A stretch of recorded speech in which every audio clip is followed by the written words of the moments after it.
सन्मान्य नरेंद्र मोदी ಅವರಿಗೆ अब की बार सन्मान्य नरेंद्र मोदी ಅವರಿಗೆ भारत माता की।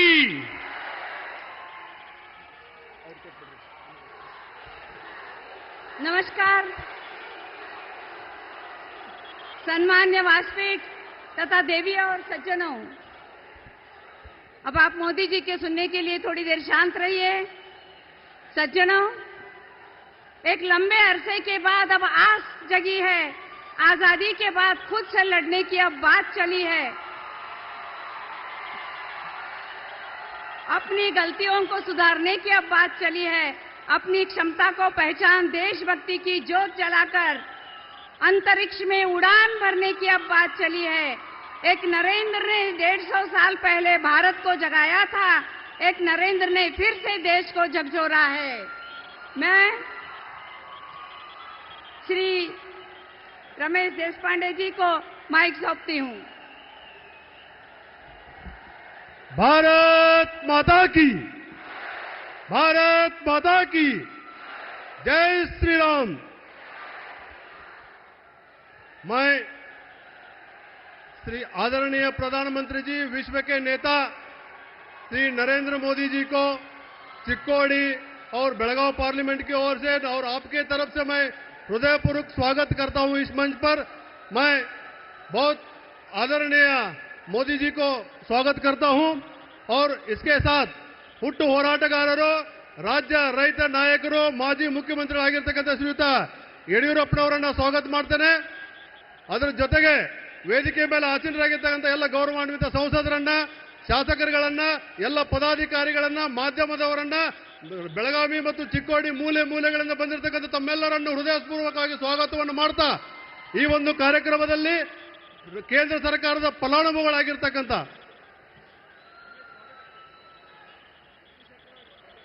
ಈ ಬೆಳಗಾವಿ ಪಾರ್ಲಿಮೆಂಟಿನ ಹಾಗೂ ಚಿಕ್ಕೋಡಿ ಪಾರ್ಲಿಮೆಂಟಿನ ಅಭ್ಯರ್ಥಿಗಳಾಗಿರ್ತಕ್ಕಂಥ ಜಗದೀಶ್ ಶೆಟ್ಟರ್ ಮತ್ತು ಅಣ್ಣಾ ಸಾಹೇಬ್ ಜೊಲ್ಲೆ ಅವರು ಶಾಲು ಹೊಲಿಸುವ ಮುಖಾಂತರ ಮೋದಿಜಿಯವರನ್ನ ಸ್ವಾಗತ ಮಾಡಬೇಕಂತ ವಿನಂತಿಯನ್ನು ಮಾಡ್ತೇನೆ।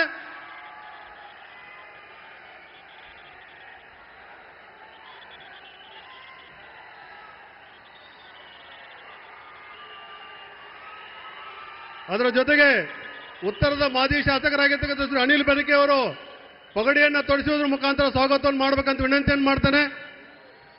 ಹಾಗೂ ಈ ಒಂದು ರೈತರ ಸಂಕೇತ ಆಗಿರ್ತಕ್ಕಂಥ ಎತ್ತು ಮತ್ತು ಬಂಡಿಯನ್ನ ನಮ್ಮ 5 ಜನ ಮಹಿಳಾ ಫಲಾನುಭವಿಗಳು ಕೊಡ್ತಾ ಇದ್ದಾರೆ। ಶ್ರೀಮತಿ ರುಕ್ಮಾ ವಾಘ್ಮೋಡೆ ಮನೆಯನ್ನು ಪಡೆದುಕೊಂಡಿದ್ದಾರೆ ಕೇಂದ್ರ ಸರ್ಕಾರ, ಶ್ರೀಮತಿ ಅಮ್ರಪಾಲಿ ಕಾಂಬ್ಳೆ, ಶ್ರೀ ರುಕ್ಮಾ ಗ್ಯಾಸ್ ಏಜೆನ್ಸಿ ಉಜ್ವಲ ಗ್ಯಾಸ್ ಅನ್ನು ಪಡೆದುಕೊಂಡಿರುವುದು ಶ್ರೀ ಕುಸುಮಾ ಪಾಟೀಲ್, ಶ್ರೀ ಕಾಂಬ್ಳೆ ಇವರುಗಳು, ಶ್ರೀಮತಿ ಕಾಂಬ್ಳೆ ಇವರೆಲ್ಲರೂ ಕೂಡಿ ಆ ಒಂದು ಎತ್ತು ಮತ್ತು ಬಂಡಿಯ ರೈತರ ಸಂಕೇತವನ್ನ ಮಾನ್ಯ ಪ್ರಧಾನಮಂತ್ರಿಗಳಿಗೆ ನೀಡೋದ್ರ ಮುಖಾಂತರ ಸ್ವಾಗತವನ್ನು ಮಾಡ್ತಾ ಇದ್ದಾರೆ। ಭಾರತ್ ಮಾತಾ ಕಿ ಜೈ ಶ್ರೀರಾಮ್। ಮೋದಿ ಮೋದಿ ಮೋದಿ ಮೋದಿ। अब की बार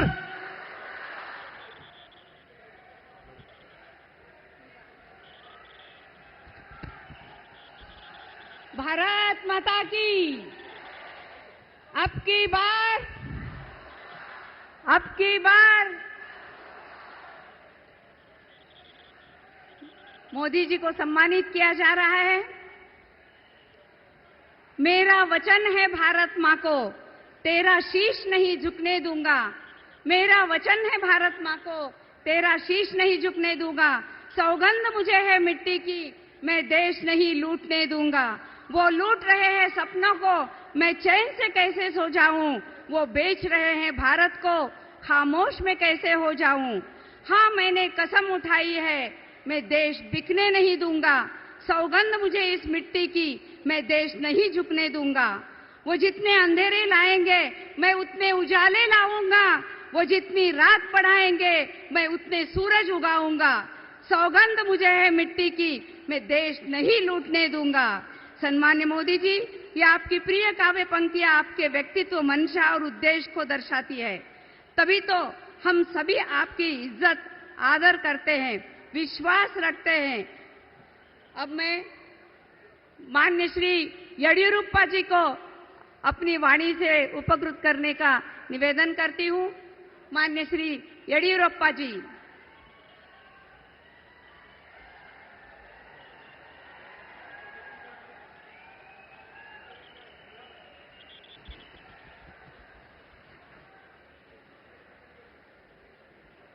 ಭಾರತ್ ಮಾತಾ ಕಿ ಎರಡು ಕೈ ಎತ್ತಿ ಹೇಳಬೇಕು. ಜೈ ಶ್ರೀರಾಮ್, ಜೈ ಶ್ರೀರಾಮ್. ಪ್ರಧಾನಿ ನರೇಂದ್ರ ಮೋದಿಜಿಯವರಿಗೆ, ಪ್ರಧಾನಿ ನರೇಂದ್ರ ಮೋದಿಜಿಯವರಿಗೆ ಭಾರತ್ ಮಾತಾ ಕಿ.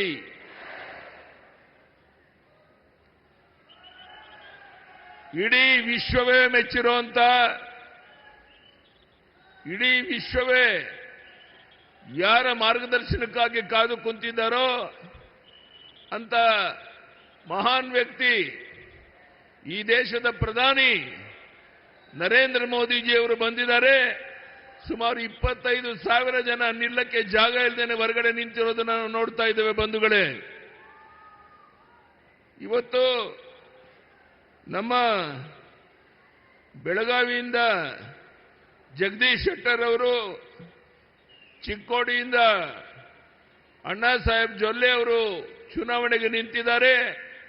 ಮೋದಿಯವರ ಆಶೀರ್ವಾದದಿಂದ ಇವರಿಬ್ಬರು 1 ಲಕ್ಷಕ್ಕೂ ಹೆಚ್ಚಿನ ಅಂತರದಲ್ಲಿ ಆಯ್ಕೆಯಾಗಿ ಹೋಗೇ ಹೋಗ್ತಾರೆ ಅನ್ನುವಂಥ ವಿಶ್ವಾಸ ನಿಮಗೂ ಇದೆ, ನಮಗೂ ಇದೆ.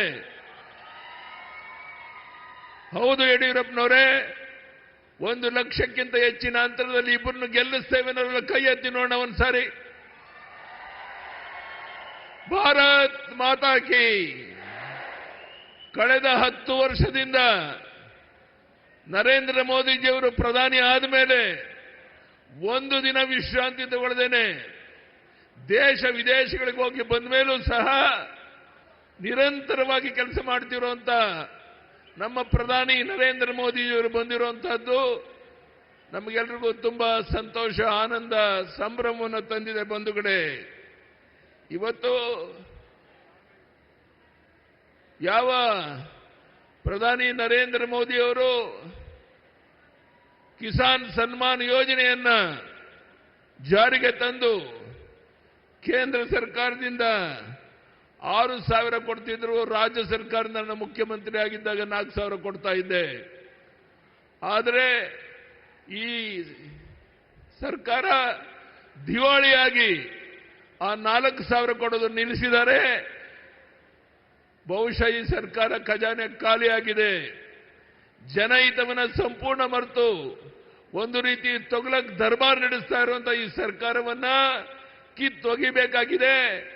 ನಾನು ಪ್ರಧಾನಿಯವರಿಗೆ ನಿಮ್ಮ ಪರವಾಗಿ ಭರವಸೆಯನ್ನು ಕೊಡ್ತೇನೆ. ಪ್ರಧಾನಿಯವರೇ, ಈಗ ನಡೆದಿರುವಂತಹ 14 ಲೋಕಸಭಾ ಚುನಾವಣೆ ಏನಾಗಿದೆ 14 ಗೆಲ್ತೇವೆ.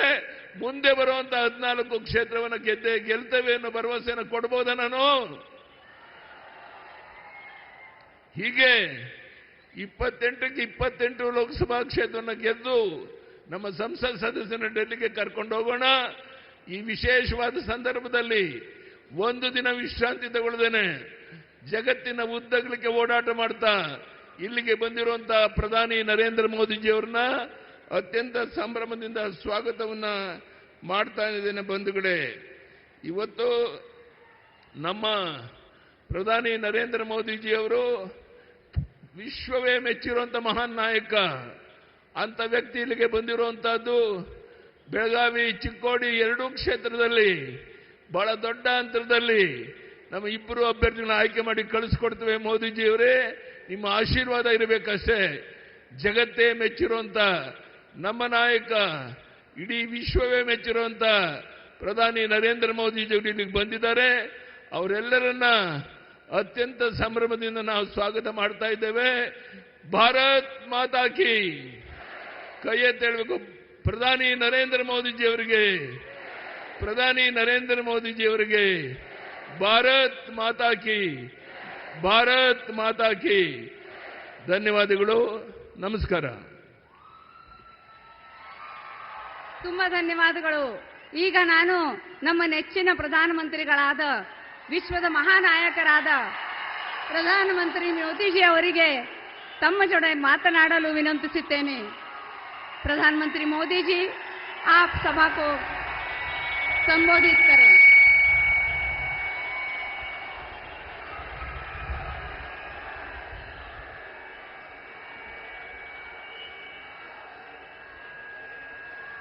भारत माता की,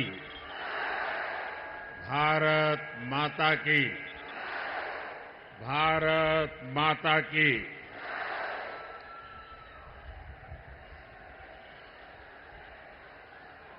ಬೆಳಗಾವಿ ಮತ್ತು ಚಿಕ್ಕೋಡಿ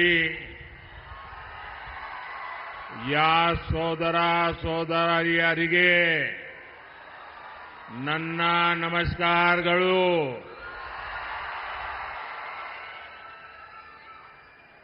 ताई भुवनेश्वरी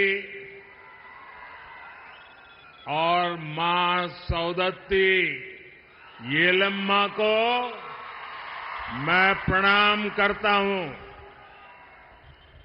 भाइयों और बहनों, सबसे पहले तो मैं कर्नाटका के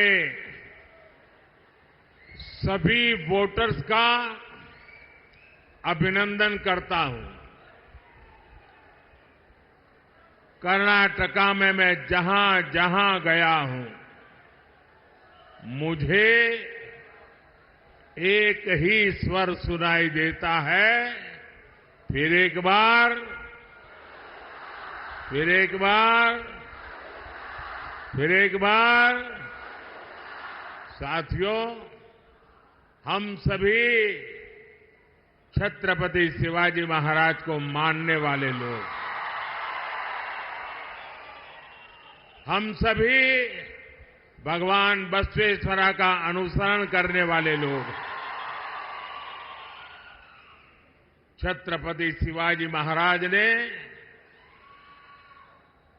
शक्तिशाली भारत बनाने के लिए जीवन भर संघर्ष किया. भगवान बसवेश्वरा ने अनुभव मंडपम से डेमोक्रेसी का रास्ता बताया. 10 साल में भारत शक्तिशाली हुआ. आप मुझे बताइए, भारत का शक्तिशाली होना आप गर्व करते हैं? आपको गर्व होता है? भारत की पहचान मदर ऑफ डेमोक्रेसी के रूप में होने लगी है. ये गर्व होने वाली बात है कि नहीं है? गर्व करने वाली बात है कि नहीं है? भारत से 25 करोड़ लोग गरीबी से बाहर निकले. और जब 25 करोड़ लोग 10 साल के भीतर भीतर गरीबी से बाहर निकलते हैं, तो हर हिंदुस्तानी का आत्मविश्वास बढ़ता है कि नहीं बढ़ता है? आपका आत्मविश्वास बढ़ा कि नहीं बढ़ा? और इसलिए देश कह रहा है, गरीबों के कल्याण के लिए फिर एक बार. साथियों, भारत जब आगे बढ़ता है, भारत जब मजबूत होता है, तो हर भारतीय खुश होता है. लेकिन कांग्रेस देश हित से इतना दूर हो चुकी है, परिवार हित में इतनी उलझ गई है कि उसे देश की उपलब्धियां अच्छी नहीं लगती है. अब आपको याद होगा, कांग्रेस ने HAL को लेकर कितना झूठ फैलाया, कितना झूठ फैलाया. कांग्रेस ने कोरोना काल को याद कीजिए. कोरोना काल में भारत की जो मेड इन इंडिया वैक्सीन थी, कोरोना की जो वैक्सीन थी, उस पर भी विरोध पैदा कर दिया. उसका भी यहां तक कह दिया ये तो भाजपा वैक्सीन है. भारत की हर सफलता पर उनको शर्म आने लगी है. और जैसे उनको भारत के वैक्सीन पे भरोसा नहीं, लोगों को उलझन में डालने की कोशिश की, उन्होंने ईवीएम के बहाने पूरी दुनिया में भारत की डेमोक्रेसी को बदनाम करने की कोशिश की। अभी 2 दिन पहले ही सुप्रीम कोर्ट ने ये कांग्रेस वालों को और उनकी पूरी टोली को ऐसा करारा तमाचा मारा है, ऐसा करारा तमाचा मारा है। सवाल ये है, आखिर कांग्रेस देश का नुकसान होने वाली बातों पर झूठ फैला करके लोगों में विश्वास तोड़ने का काम किसके इशारे पर कर रही है? कांग्रेस के नेताओं ने ईवीएम पर तो झूठ बोला है और देश का हर नागरिक कहता है कितने महत्वपूर्ण विषय पर झूठ बोल करके आपने देश के लोकतंत्र को बर्बाद करने का षड्यंत्र किया है। आपको देश की माफी मांगनी चाहिए। साथियों, पिछले 10 वर्षों में बीजेपी एनडीए सरकार ने देश के नागरिकों की ईज ऑफ लिविंग के लिए बहुत काम किया है। इसका एक बड़ा उदाहरण है भारतीय न्याय संहिता। ये कांग्रेस वाले मानसिक रूप से अंग्रेजों की गुलामी में ही जी रहे थे, वो इससे बाहर ही नहीं आ पा रहे थे। वो तिरंगा झंडा फहरा करके तो आजादी की बात करते थे, लेकिन हर कानून व्यवस्था में मन से अंग्रेजी की गुलामी को जी रहे थे।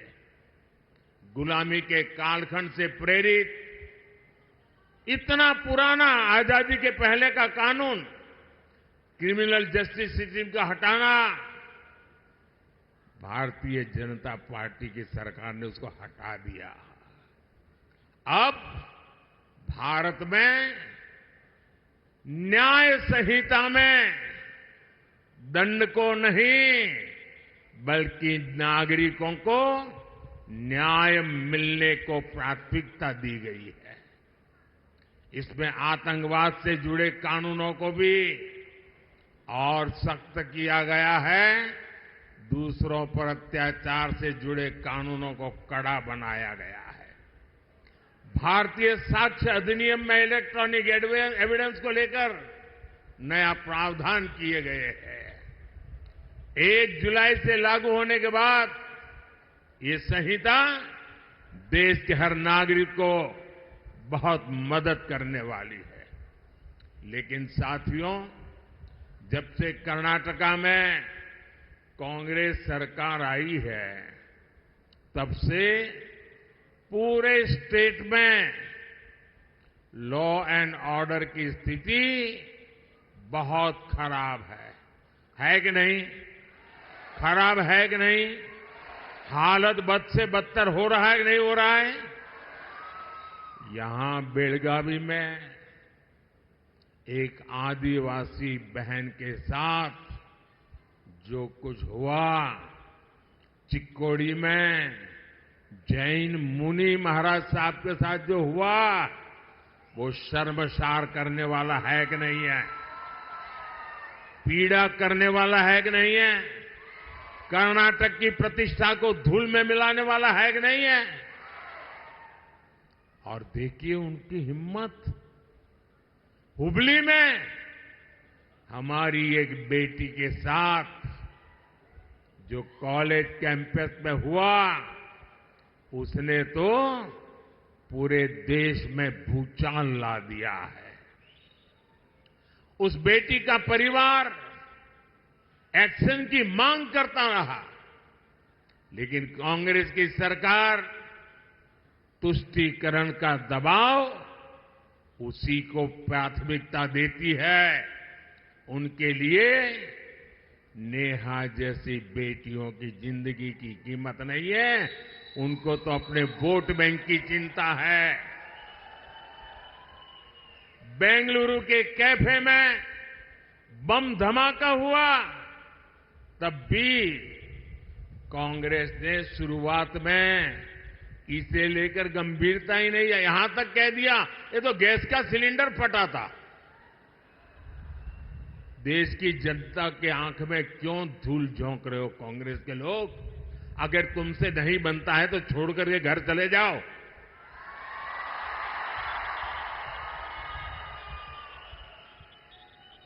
यही वही कांग्रेस के जो है जिसने वोट के लिए पीएफआई, जो आतंकवाद को पनाह देने वाला देश विरोधी संगठन, जिस पर मोदी सरकार ने प्रतिबंध लगा दिया है, ऐसे पीएफआई आतंकी संगठन का चुनाव में मदद करने के लिए, उनकी मदद लेने के लिए, वायनाड में एक सीट जीतने के लिए आप उसको सरेंडर कर रहे हो, उनके कारनामों का बचाव कर रहे हो। लेकिन भाजपा सरकार ने देश और समाज विरोधी पीएफआई को बंद किया है, उससे बड़े बड़े खैरखा जेलों में सड़ रहे हैं। भाइयों साथियों, कांग्रेस ने हमारे इतिहास को, हमारी आजादी की लड़ाई को भी वोट बैंक के नजरिए से, तुष्टीकरण के नजरिए से ही लिखवाया है। और आज भी ये कांग्रेस के शहजादे उसी पाप को आगे बढ़ा रहे हैं। आपने कांग्रेस के शहजादे का एक ताजा बयान जरूर सुना होगा। ये शहजादे का कहना है कि भारत के राजा, भारत के महाराजा ये अत्याचारी थे, ये गरीबों की जमीन छीन लेते थे, जब मर्जी पड़े तब उनका सब हड़प कर लेते थे। कांग्रेस के शाहजादे ने छत्रपति शिवाजी महाराज, कित्तूर की रानी चिन्नम्मा जैसे महान व्यक्तित्व का अपमान किया है। इनका सुशासन, इनकी देशभक्ति आज भी हम सभी को प्रेरित करती है। जरा शाहजादे को पता है क्या मैसूरू राजघराने का योगदान? उनको याद नहीं रहा। मैसूरू राजघराने को आज पूरा देश गर्व के साथ देखता है कि नहीं देखता है। साथियों, कांग्रेस के शाहजादे का बयान सोच समझकर वोट बैंक की राजनीति करने के लिए, तुष्टीकरण के लिए दिया गया बयान है। याद रखिए, शाहजादे ने राजा महाराजा को बुरा भला कह दिया, उनकी तो आलोचना कर दी, लेकिन भारत के इतिहास में जो अत्याचार नवाबों ने किए, निजामों ने किए, सुल्तानों ने किए, बादशाहों ने किए, उसकी बात पर तो शाहजादे के मुंह पर ताला लग जाता है, बोलती बंद हो जाती है और राजा महाराजाओं को गालियां दे रहे हो, उनको अपमानित करते हो। कांग्रेस को औरंगजेब के अत्याचार याद नहीं आते, जिसने हमारे सैकड़ों मंदिरों को तोड़ा, अपवित्र किया। कांग्रेस तो औरंगजेब का गुणगान करने वाली पार्टियों के साथ खुशी से गठबंधन करती है। इनको वो लोग याद नहीं आते जिन्होंने देश भर में हमारे तीर्थों को तहस नहस किया, लूटपाट की, हत्याएं की, गौ हत्याएं की। इनको वो नवाब याद नहीं आए जिन्होंने भारत के विभाजन में बहुत बड़ी भूमिका निभाई।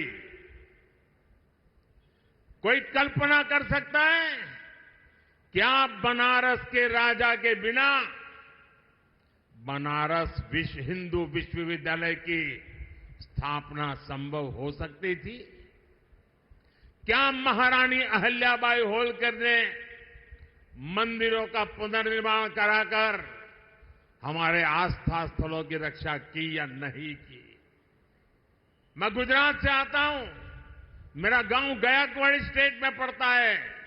ये बड़ौदा महाराजा थे जिन्होंने बाबा साहब आंबेडकर की प्रतिभा को पहचाना था, उनको बड़ौदा बुलाया, उनकी शक्ति को पहचाना और बाबा साहब आंबेडकर को विदेश पढ़ने के लिए भेजने का काम गायकवाड़ महाराजा ने किया था।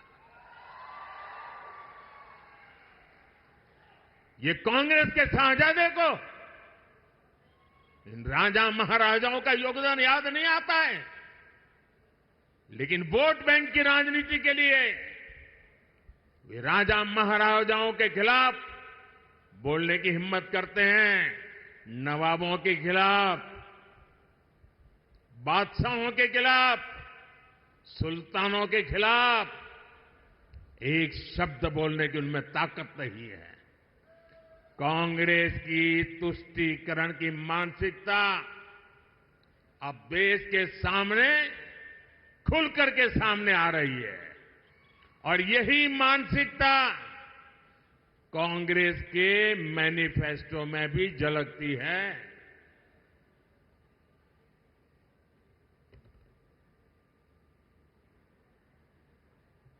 साथियों,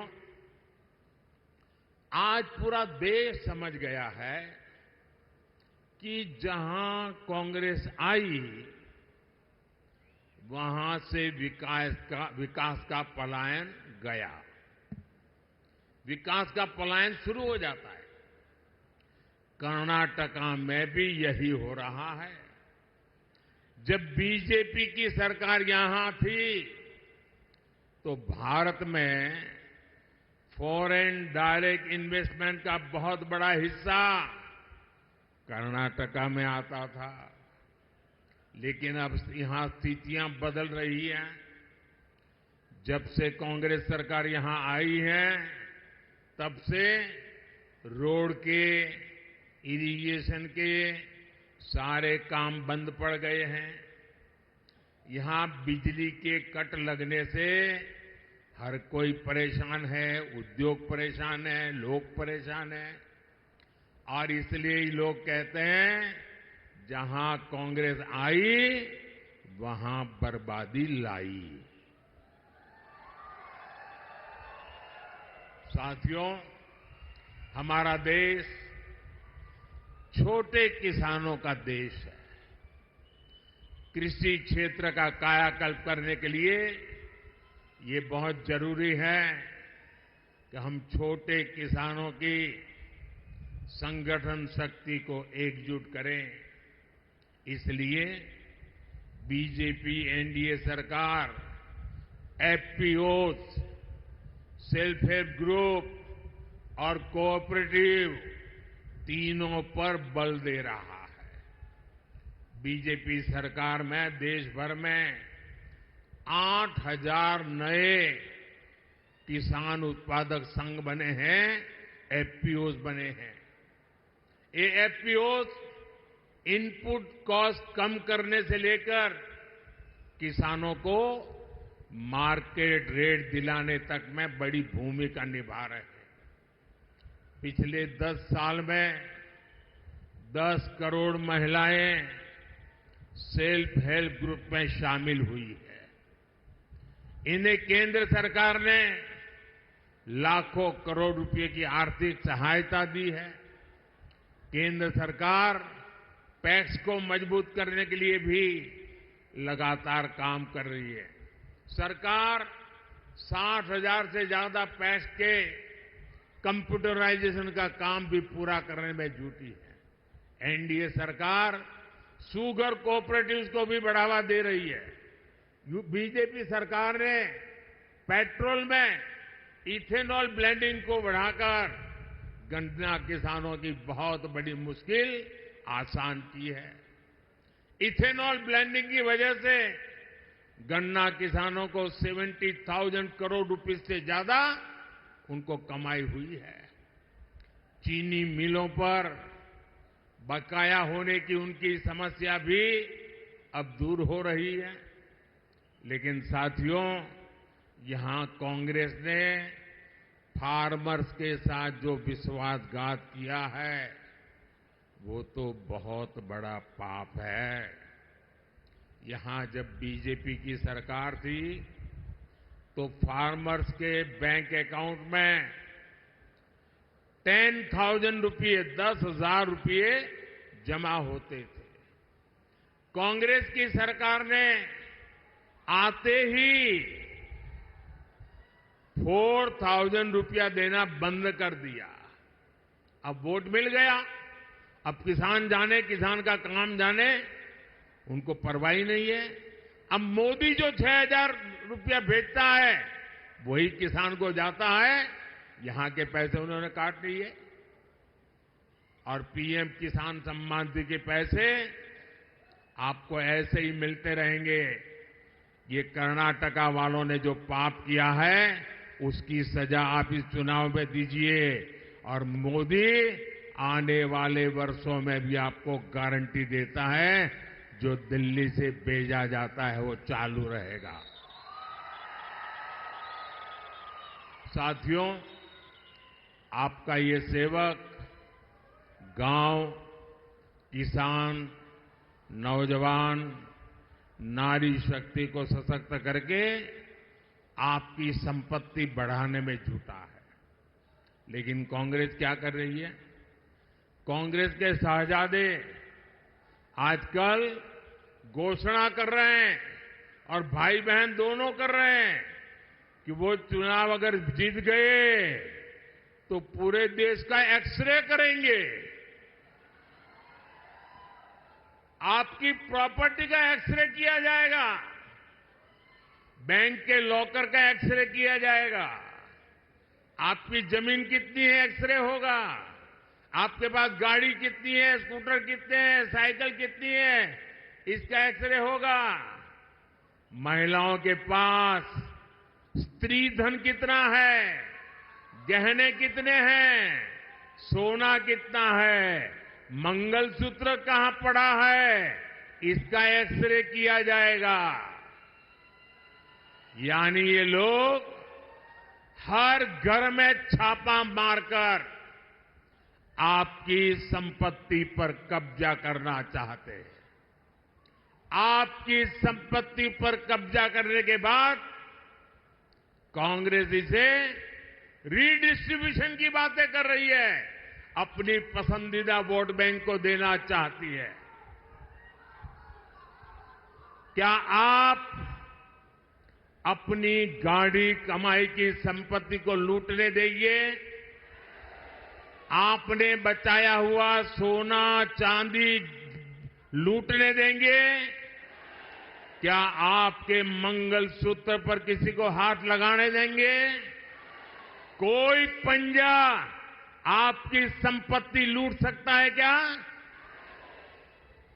मैं कांग्रेस को अलर्ट करना चाहता हूं, ये मंसूबे छोड़ दीजिए जब तक मोदी जिंदा है।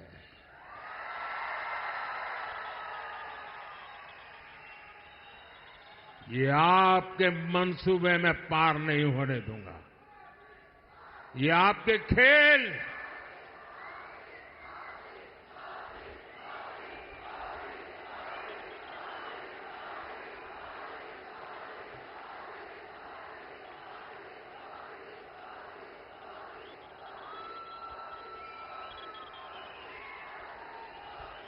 साथियों, इस चुनाव में कांग्रेस ने इनहेरिटेंस टैक्स का एक नया फॉर्मूला निकाला। ये बड़ा भयंकर है, आपकी नींद उड़ जाएगी। उन्होंने क्या कहा है कि दिल्ली में उनकी सरकार बनेगी तो ऐसा कानून लाएंगे कि आप जो अपने बच्चों के लिए बचाते हैं, आपने मेहनत करके कमाया, खुद ने खर्चा नहीं की, मौज नहीं किया, थोड़ा थोड़ा पैसा जमा किया और मन में रहता है कि मरने के बाद बच्चों को कुछ दे करके जाऊं, छोटा सा घर दे करके जाऊं, कुछ पैसे दे करके जाऊं, ताकि बच्चों को मेरे मरने के बाद किसी के पास जाना न पड़े। हर माँ बाप ऐसा चाहता है कि नहीं चाहता है? हर माँ बाप अपने बच्चों को कुछ न कुछ देना चाहता है कि नहीं देना चाहता? और इसलिए हर माँ बाप कुछ बचत करके रखता है कि नहीं रखता है?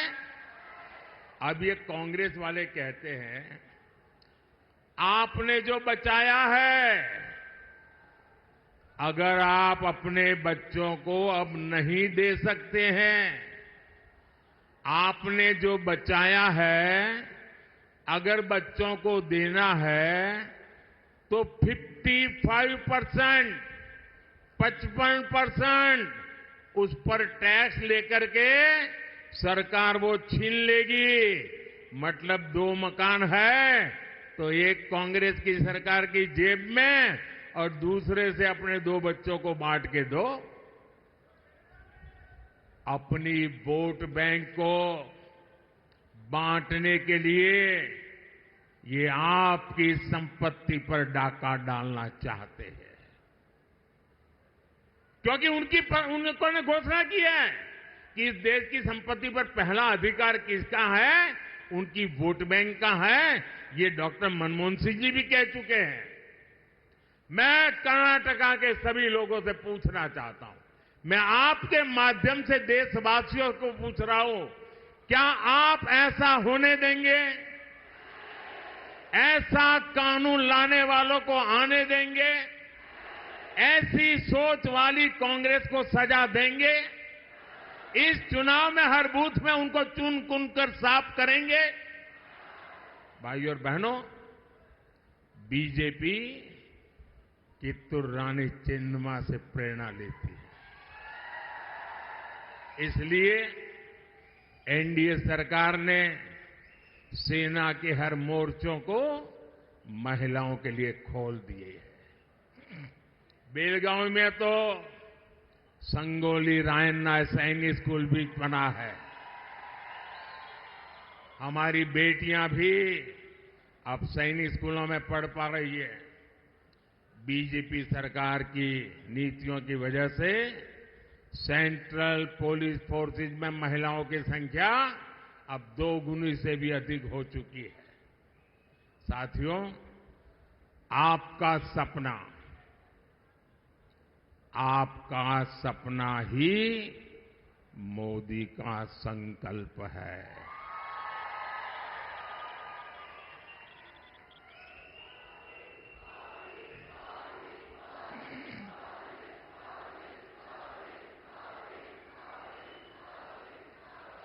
आपका सपना ये मेरा संकल्प है और आपका सपना साकार करने के लिए मेरा पल पल आपके नाम, मेरा पल पल देश के नाम। 24/7 फॉर 2047 ये मोदी का वादा है। और इसलिए हमारे भाइयों बहनों, इस चुनाव में दिल्ली में मुझे कर्नाटका से मजबूत समर्थन की जरूरत है। मैं आज आपके पास कुछ मांगने के लिए आया हूं। मैं आपसे आशीर्वाद मांगने के लिए आया हूं। और इसलिए इस चुनाव में बेलगावी से हमारे बहुत पुराने साथी जगदीश शेट्टर जी को और चिकोड़ी से हमारे अन्ना साहेब शंकर जोले जी को ज्यादा से ज्यादा वोट दीजिए। और आप जब इनके लिए कमल के निशान पर बटन दबाएंगे ना, जब आप कमल के निशान पर बटन दबाएंगे तो वोट सीधा सीधा मोदी के खाते में जाएगा।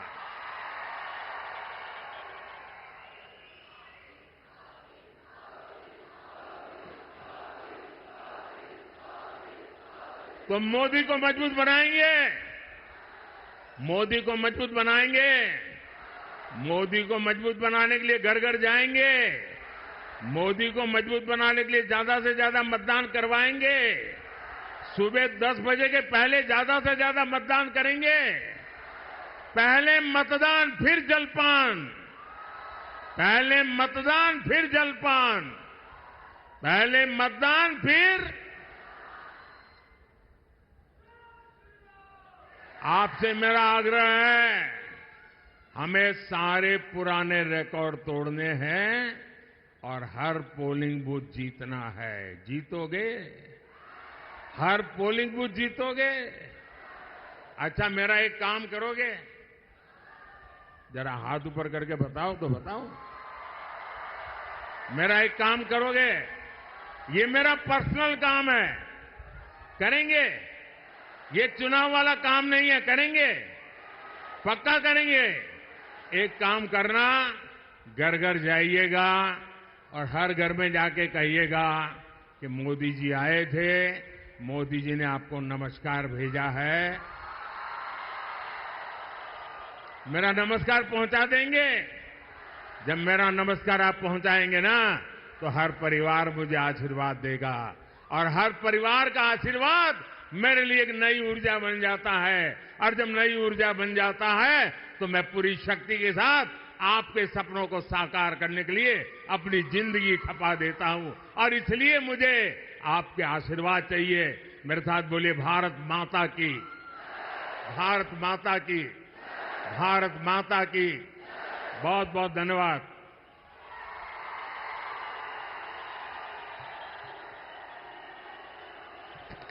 तहे दिल से धन्यवाद मोदी जी। हम आपको विश्वास दिलाते हैं, आपकी बार भारत माता की। मैं आमंत्रित करती हूँ गीता सुतार जी से कि वह आभार प्रदर्शन करें।